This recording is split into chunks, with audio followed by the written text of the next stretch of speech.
Welcome back, Ego Hackers. Welcome to the Cutting Edge Podcast. I'm your host, C.S. Joseph, and this is the July 2024 episode for the Cutting Edge. This is going to be a very interesting episode. We're going to be discussing the four sides of the Octagram, which is not really something that I've really been able to talk about. But the reason why I'm able to talk about it is because of the research and development that we've been doing relating to personality disorders. And personality disorders, they're cool and all. That's pretty awesome. We know about HPD, histrionic personality disorder. We know about ASPD, which is antisocial personality disorder, which are the subconscious developed personality disorders. We also know about the unconscious developed personality disorders, which is borderline personality disorder, and then also narcissistic personality disorder. And we have all, we have all four of these. But given the research that I've been able to do and studying people in the field, you kind of end up having some epiphanies about the science as a result. And the epiphanies have been, quite interesting. Like, for example, one of the epiphanies that I had was, hey, if you can actually identify traits of a particular personality disorder, it makes it a lot faster for you to psychoanalyze someone's octagram. A lot faster. What's interesting about personality disorders is that everybody can have a personality disorder at any time. Anytime, every time. That's just a thing. You can't really get away from it. Everyone is capable of having a personality disorder, and honestly, everyone in their life has been unconscious focused at one point in time, which means everybody in their life has had a personality disorder at one point in time. This is very good. So, being able to quicken the ability to type someone's octagram, very nice, very nice. But as a result of this epiphany and experimenting in the field, in terms of being able to psychoanalyze people in this manner, I was able to actually discover something more. And that is to really flesh out, or at least beginning the process of fleshing out exactly how people are acting or how they are manifesting certain personality traits within the octagram itself. Like, for example, just because we have intrinsic or extrinsic temple wheel spokes, you have your temple wheel, you have your two temple wheels that make up your two deadly sins, two living virtues, two shadow poles, two aspiration poles. These are 8 components. This is why we call it the octagram, these 8 components between your primary temple wheel and your secondary temple wheel. Here's the problem, though. There are additional temple wheels. There's actually 2 additional temple wheels added to your octagram, where you actually end up having a total of 16 different spokes that you have to keep track of. And then even then, it goes even deeper than that, where you can actually have layer upon layer upon layer. I would say up to 4 layers, actually. 4 layers, even beyond that, where you're able to actually stack up extrinsic and intrinsic spokes. Now, when it comes to temple wheels, we've been labeling it, extroverted manifestation or introverted credulity or these types of things. The thing is, though, is that we decided to change the nomenclature from extroverted and introverted to extrinsic versus intrinsic because they're nurtural traits instead of natural or natural traits. They're nurtural traits. And I find that this is entirely necessary to make this distinction because it can be very confusing time to time. Very confusing to keep track of all the different nomenclature used in various different contexts because oftentimes we utilize the same terms to describe different things, right? Well, here's the problem. Haven't you ever noticed that regardless if you're UD or SD, regardless if you are SF or UF, people still end up having a lot of the same traits. Some of the problems that we've encountered when you're psychoanalyzing somebody from an octagram perspective using rational thinking, where you're trying to rationally add up all of the available traits that a person is presenting to you to be able to determine their octagram, what I've come to realize is that in order to do it properly, you have to actually be asking the right questions. Instead of just looking at traits and being like, okay, are you this? Are you more of this? Are you less of this? Are you less of that? And then basically taking the whole list of it and then adding it all up together in order to come up with an appropriate answer. Which I get that makes a lot of sense. It's actually logical to use that basic rational system. What I'm proposing is that you do it a little bit different. Why? Well, because, I'm an ENTP, I'm unconscious developed, I'm also a TI user, and something I've noticed between like an FI user or a TI user. So like I'm married to an FI user, right? We know Chris Knife, we know CK, we love her. She's an ISFP, right? She's an FI user, but she is unconscious developed, okay? So when you're unconscious developed, that means your shadow pole is very extrinsic. It's very out there. And so for her primary one is extrinsic subjugation, right? She needs to control the environment around her or feel like in control unless someone else can take control for her because she just wants to be in a controlled environment. The environment needs to have some kind of order and some kind of control to it, right? And then she's fine. If she doesn't see someone else taking control or exerting their will upon the environment for her benefit, then she herself will exert that same level of subjugation upon the environment herself in order for her to be able to get what she wants as a result, or at least preserve her freedom as a person. However, intrinsically, on the other side of subjugation is intrinsic innocence, also known as naivete, where she's constantly working hard to preserve her innocence. One of the reasons why she exerts subjugation on the environment around her is to protect her innocence. Why? Because she's always afraid of being found guilty for a crime she didn't commit, which makes sense because she's body temple. How many times have I heard INTPs in my life say, if I'm going to do the time, I may as well do the crime? That is actually introverted or intrinsic innocence in terms of the cognitive development of the body temple wheel, essentially. That is exactly what that is, okay?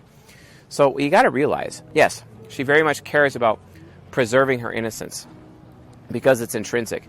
And she really likes it when other people in her life preserve her innocence as well. Very much likes it. And when people get things wrong and she ends up finding herself accused of something she never did, she'll never really trust that person ever again. Ever. Because her innocence was violated. In fact, all of her relationships in her life is actually centered around this concept entirely. Entirely centered around this concept.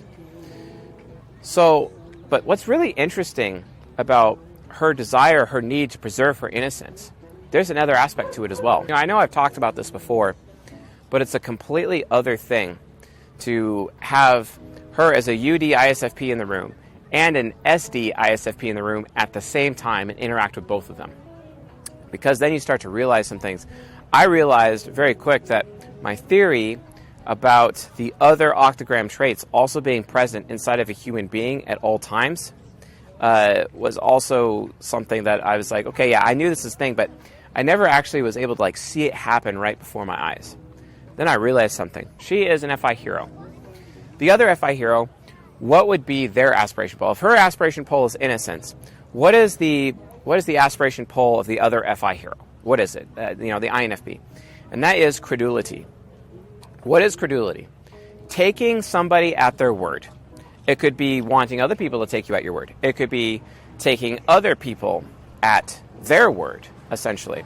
But whoever has authority or whoever has power or whoever has responsibility, okay, or whoever has the most responsibility is the person who has the most power, is the person who everyone should be taking them at their word, basically, right? Without necessarily having to think on your own, right? Even though FI users, FI heroes exist to challenge thinkers around them, so whether or not they want to adopt the thinking of others as a personalized principle, basically. That's how that works. But here's the thing. As much as an INFP who is unconscious developed like her, right, they would have intrinsic credulity. Intrinsic credulity, okay?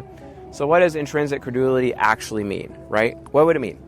What it means is that basically she wants other people to take her at her word. That's the point.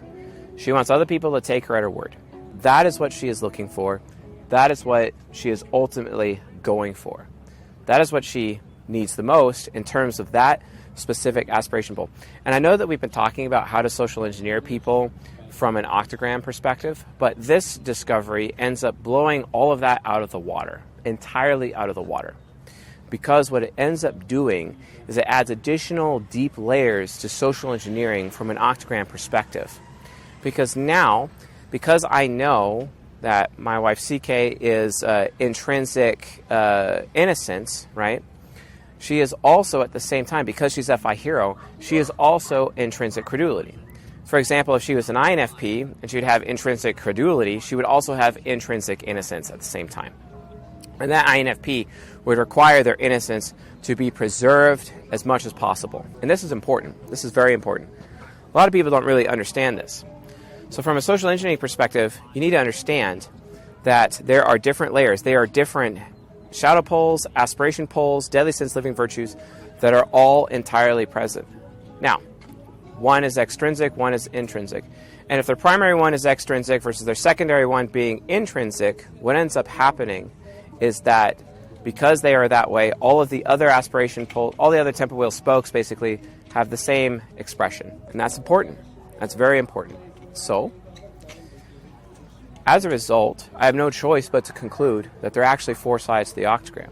The thing is that most people would try to stack it up based on, utilizing the octagram to see which 4 sides of the mind are most prominent than others. I actually had a gentleman get in my face about that earlier today on Discord, when that's not actually accurate.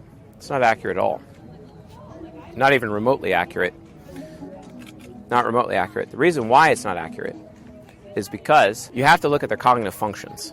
And I think this is something because for example, one of the things like Fib, for example, he doesn't like how the octagram, it's a very rational system, it's not applied to cognitive functions, but this is where we can actually finally assign specific temple wheel spokes to specific cognitive functions, or at least specific cognitive axes, right?